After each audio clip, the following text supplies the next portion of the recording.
Bienvenidos a un nuevo episodio de Micromundos. Mi nombre es Martín Pitón y este es un podcast de actualidad. Este es el segundo episodio que hacemos incorporando video.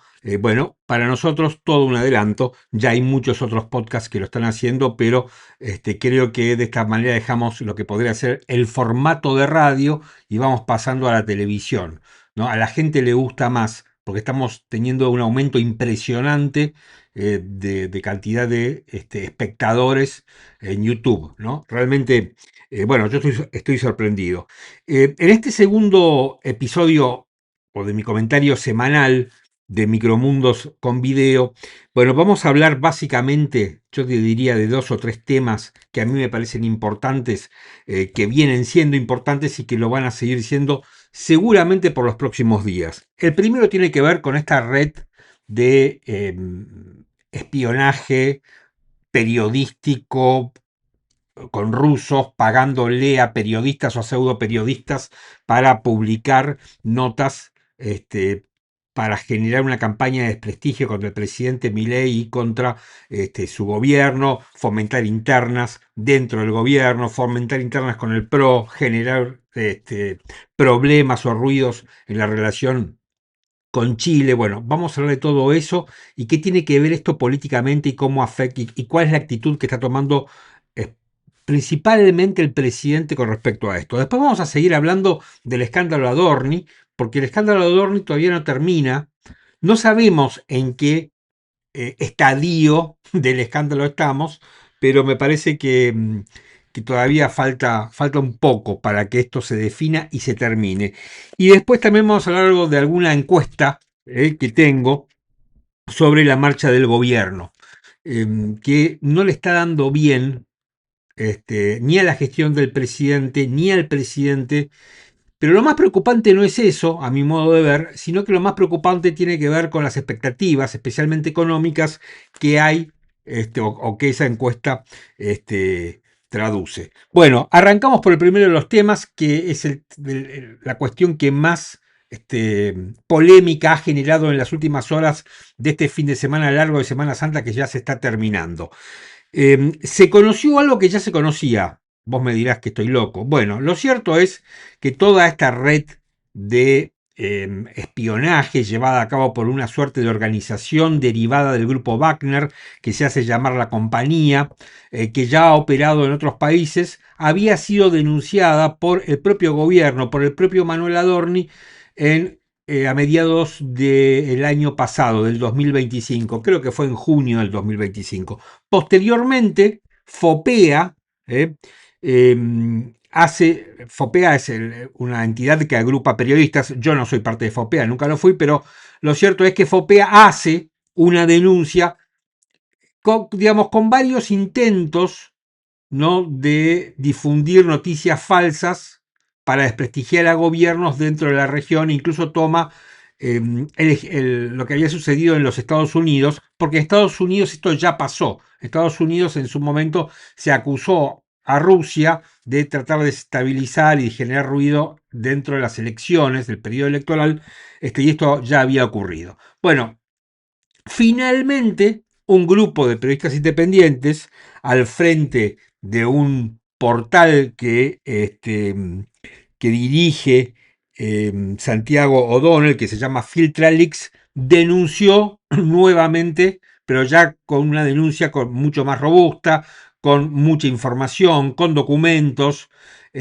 con fuentes, denunció esto mismo, ¿no? Y denunció que los rusos habían iniciado una campaña donde se publicaron 250 artículos falsos en 20 medios entre junio y octubre del 2024 y que habían invertido para ello algo así como $283.100. Para mí los rusos, ¿no?, gastan muy mal su plata, porque los medios, salvo dos o tres, son como bastante malos y la campaña no dio resultado. Pero en todo caso, escuchemos qué decía el propio Santiago O'Donnell, que no es precisamente un periodista oficialista, pero qué decía Santiago O'Donnell en TN sobre el funcionamiento de esta red de rusos que ensobraba periodistas argentinos.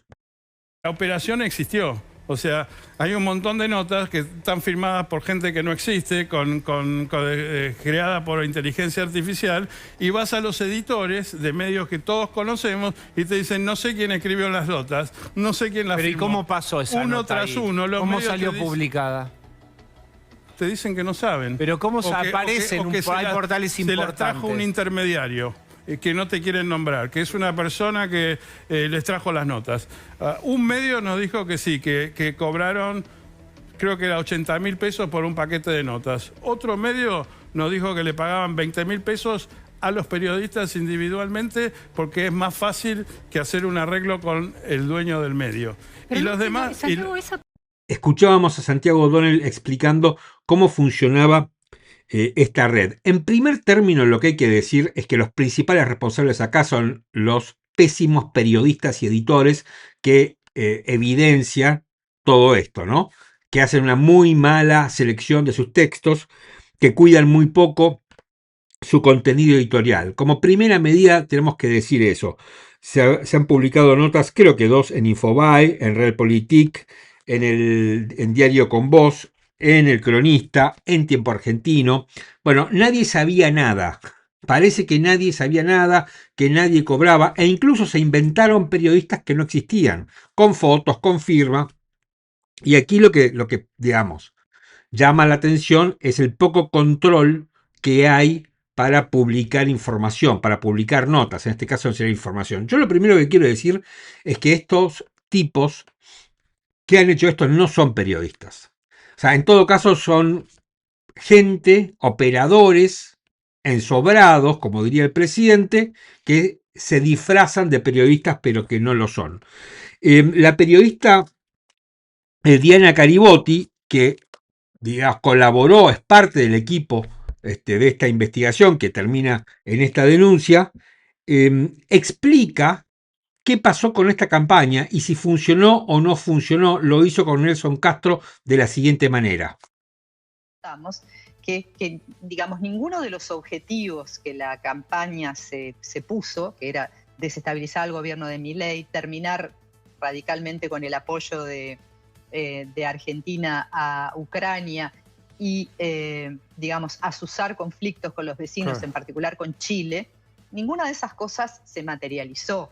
Es decir, la campaña no tuvo ni la visibilidad ni la importancia como para hacerse notar y tampoco generó situaciones que pasaran, digamos, que pasaran a ser visibles para la opinión pública. Bueno, básicamente lo que dice es que no funcionó. O sea, la campaña no funcionó.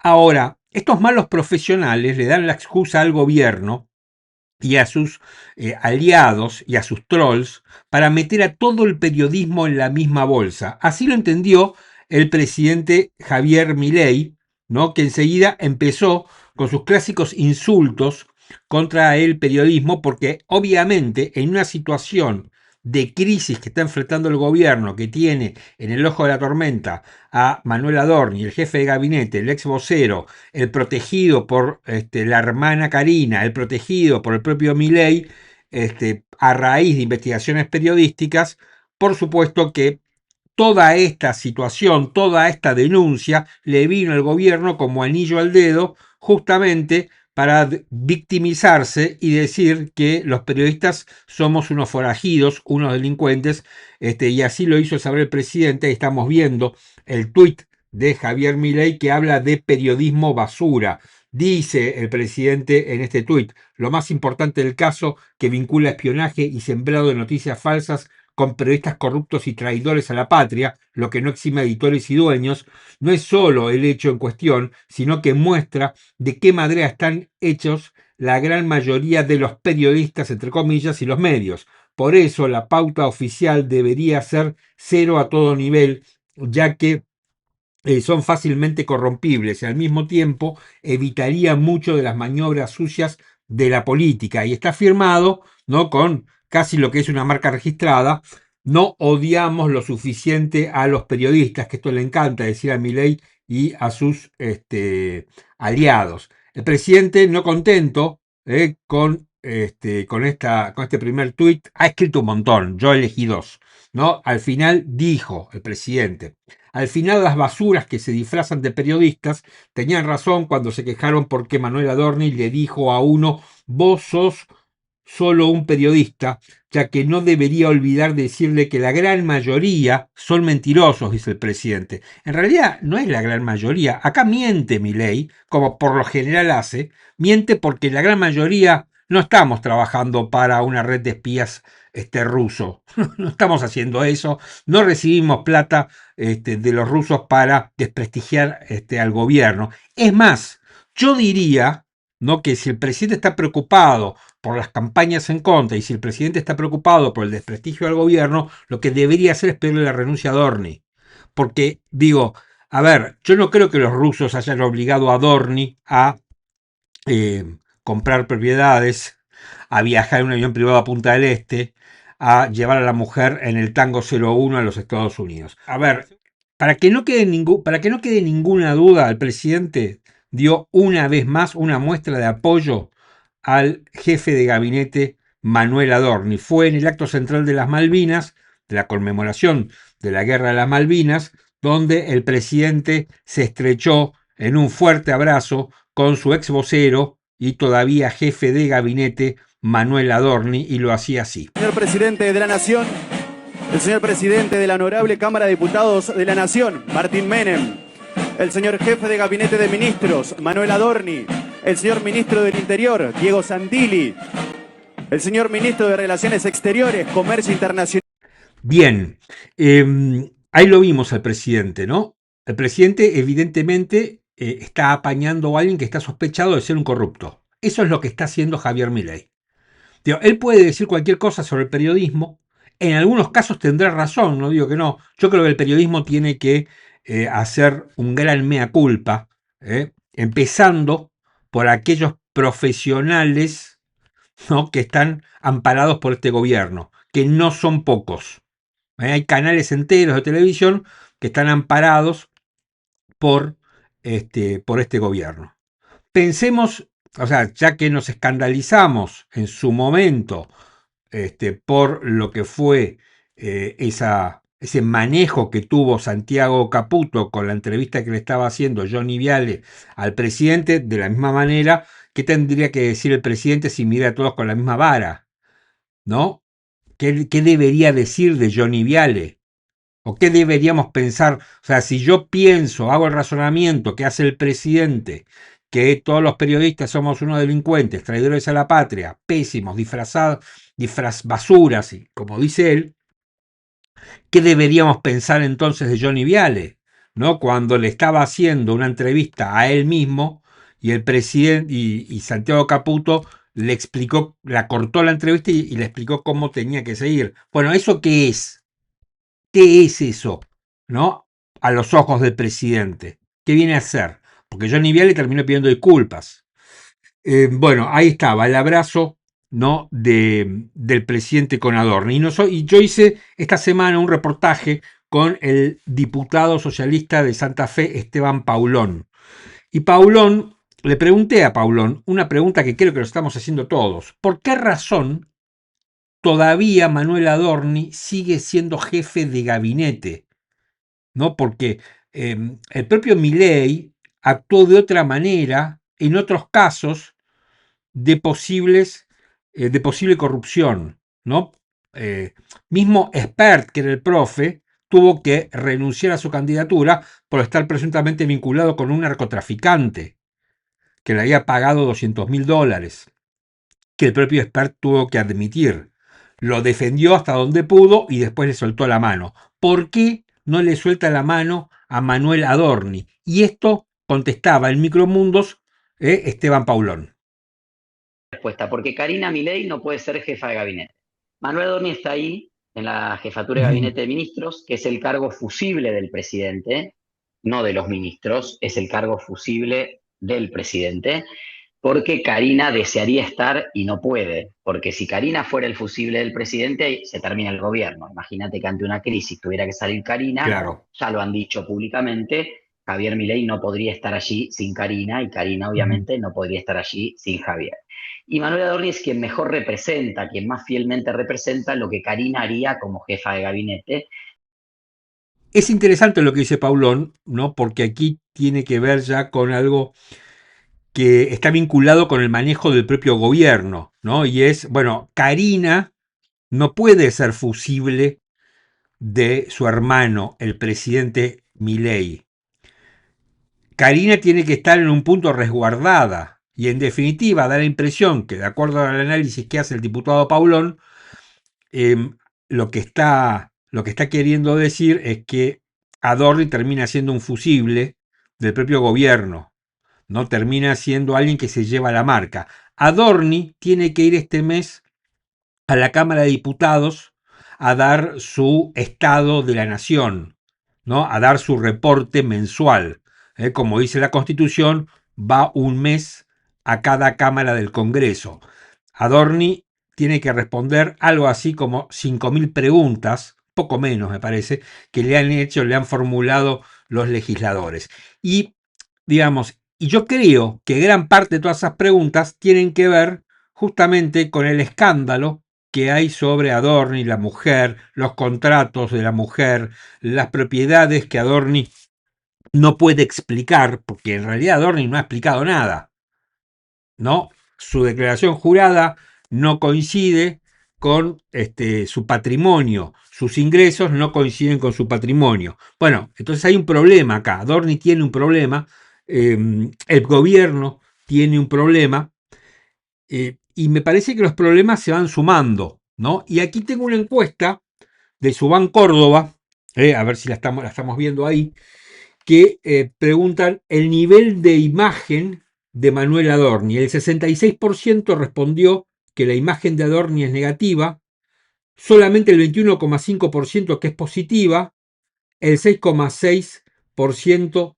dice que no conoce, no le debe conocer a Adorni, y el 5,9% dijo que no tiene una opinión formada del tema. Ahí estaba esa primera placa de Subán Córdoba, que es una encuestadora seria. Bueno, se está hablando de tres posibles reemplazantes de Adorni. Yo quiero ver esto, si va a ser así. A ver, los dos primeros se viene hablando desde hace ya varios días. Una es Sandra Petovelo. Yo personalmente no creo que Sandra Petovelo vaya a ser la reemplazante de Adorni porque ella tiene un mega ministerio, que es el de Capital Humano, que es una buena ministro, digamos, en términos generales se ha dicho que su función es bastante correcta, ha terminado con los intermediarios, ha transparentado los planes sociales. Yo creo, y el ministerio de ella hay varios ministerios adentro, digamos, ¿no? Porque Sandra Petovelo tiene, dentro del Capital Humano, tiene trabajo, tiene asistencia social, entonces tiene salud, me parece que va a ser bastante complicado. No creo que Petovelo vaya a ser la reemplazante.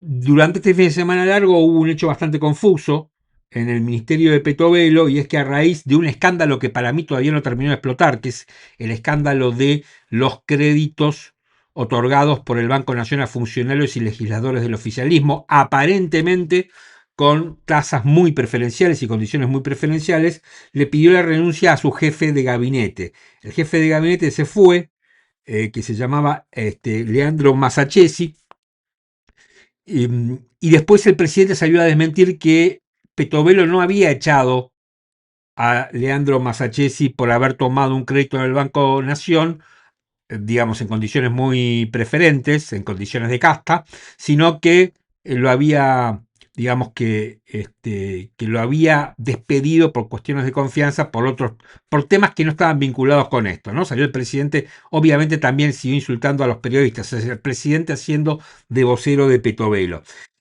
Pero paradójicamente, Leandro Masachesi, y aquí pongo este tuit para que lo lean y lo vean.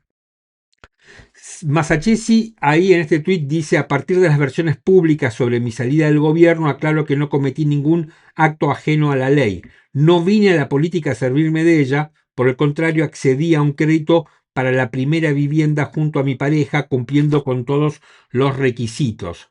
Bueno, a ver, si Masachesi ha tenido que explicar que fue a cumplir con todos los requisitos. El tema es que no sabemos qué requisitos. Si él cumplió con los requisitos especiales, con requisitos VIP, o cumplió con requisitos con el que tiene que cumplir toda la gente. Bueno, si Massachetti se le explicara esto, da la impresión que hay una contradicción por parte del gobierno, que sale el presidente a decir que no lo echaron a Massachetti por haber tomado un crédito preferencial en el Banco Nación, sino que lo echaron por otro tema. Pero Massachetti entiende que tiene que explicar el tema del crédito que tomó del Banco Nación. Así que parece que el presidente tiene allí una contradicción. Bueno, Sandra Petovelo yo no creo que sea. Diego Santilli, el ministro del Interior, es alguien que yo diría que es el que más que viene sonando, pero yo no sé si esto suena más para que no sea que para que sea.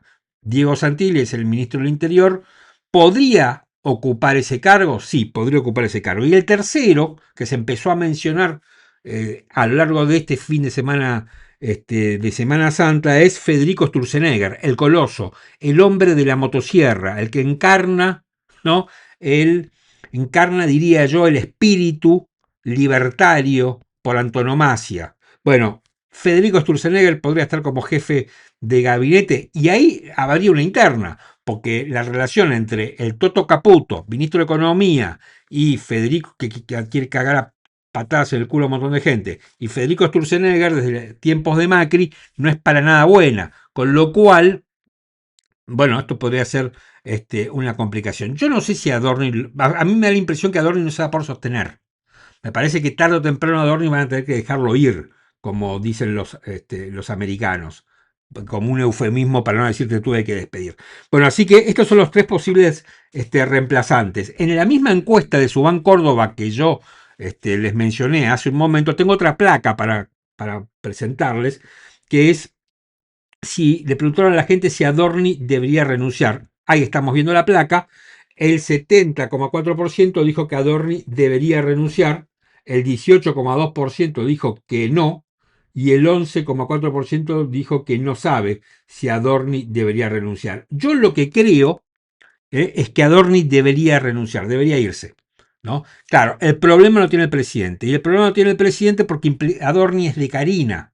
Entonces sacarlo a Adorni implicaría darle un triunfo a Santiago Caputo, que está enfrentado con Carina, ¿no? Yo creo que Adorni se queda, más allá por el afecto que le puedan dar los hermanos, Milei se queda porque también, digamos, podría llegar a desbalancear un equilibrio político entre Carina y Santiago que está pegado con alfileres, donde milagrosamente hoy se mantienen los dos en el gobierno.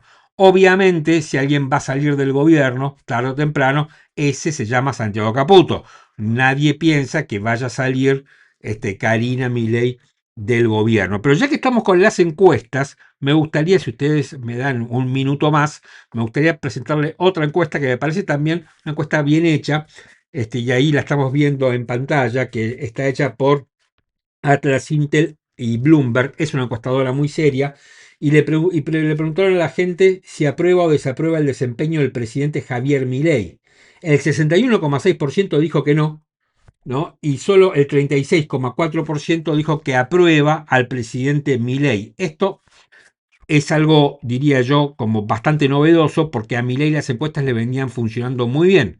Pero ahora me parece a mí que todo esto empieza, todos estos escándalos, sumada a la situación económica completamente estancada y a los problemas que estamos teniendo todos para llegar a fin de mes, bueno, justamente lo que me parece es que está permeando sobre las encuestas. Tengo otra placa de esta misma encuesta, ahí la estamos viendo, que esta es una placa que para mí me parece mucho más preocupante y que tiene que ver con la situación económica. Le preguntaron a los encuestados cómo evaluás la situación económica de la Argentina, del mercado de trabajo y de tu familia en este momento.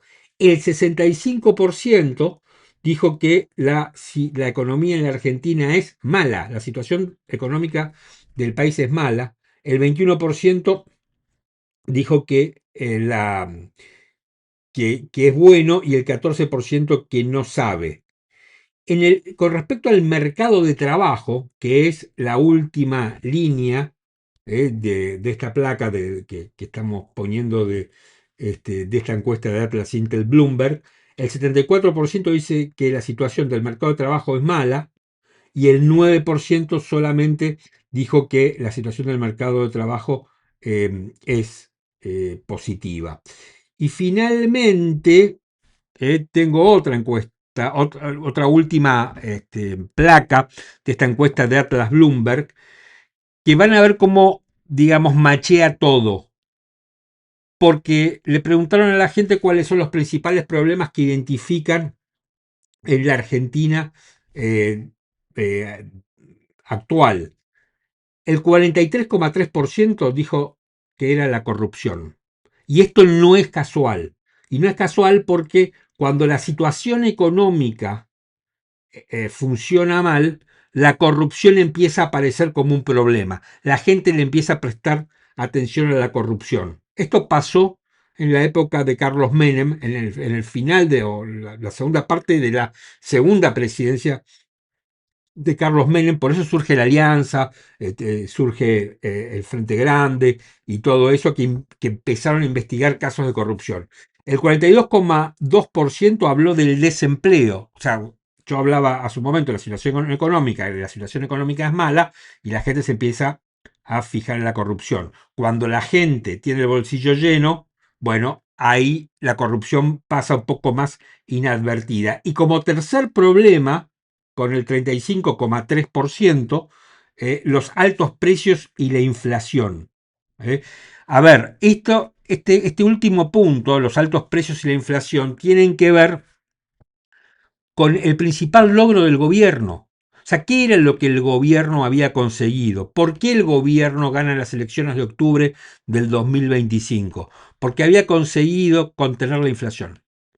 Había conseguido que esa inflación tremenda, altísima, de Sergio Massa, del 25% mensual, consiguió bajarla al 2 y pico, 3%. Algunos dicen que la próxima inflación va a ser el 3%, no la inflación con respecto al mes de marzo. Ahora, eso se terminó.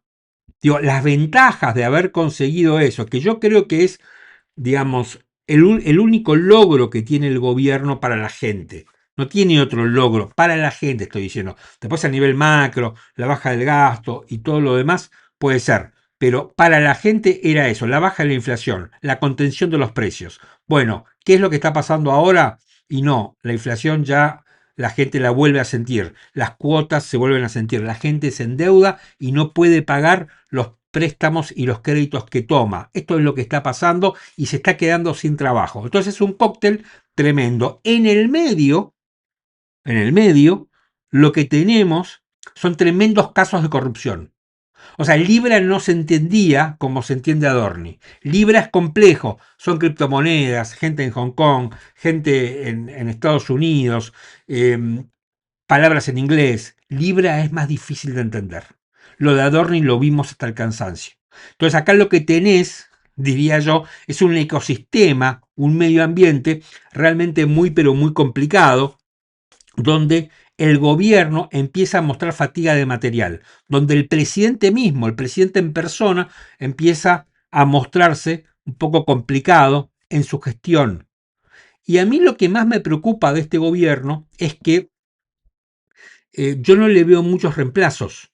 O sea, es un gobierno que me parece que está muy encerrado en sí mismo, que es usualmente lo que le pasa a los gobiernos cuando empiezan a entrar en este tipo de crisis, y entonces al estar encerrado en sí mismo, lo que obtura es la posibilidad de tener reemplazos en cargos que puedan ser importantes. Entonces me parece que, digamos, el gobierno se está empezando a complicar, que es el famoso tercer año de los gobiernos argentinos. Fíjense un detalle no menor. Yo en un momento iba a hablar sobre esto con más en profundidad, pero después como ha surgido este tema del periodismo y los rusos, di vuelta un poco el sumario del programa. Pero fíjense que el tema de YPF, ¿no? El fallo favorable de YPF, la posibilidad, o sea, el fallo que se dio vuelta en la Cámara de Apelaciones de New York, y que de 16 mil millones de dólares que tenía que pagar la Argentina, de acuerdo con la sentencia